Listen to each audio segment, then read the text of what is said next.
Dapat po aware ang mga kabataan na kapag sila ay nakipagtalik sa hindi lang isang individual, ay napakalaki po ng chance na magkaroon ng pasa-pasa o nakakahawang sakit sexually po, na nakukuha sexually.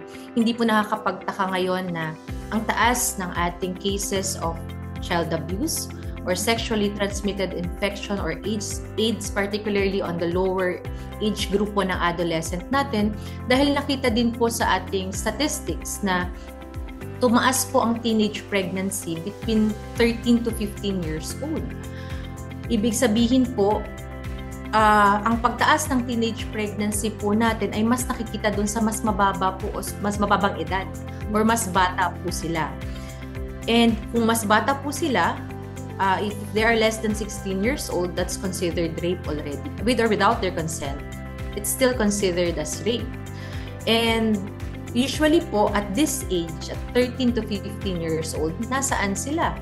They are actually bahay and eskwelahan lamang po. At ang kasama po nila dito at ay mga usually kakilala po nila. Kamag-anak, membro po ng pamilya or kasama sa bahay, no? Or sa eskwelahan po kung sino po yung nami-meet nila doon. So, yun po yung nakakalungkot. Kaya po may repercussion po yung effect ng pagtaas ng teenage pregnancy. In a way, tumataas din po yung sexual abuse and also sexually transmitted infection among our young adolescents.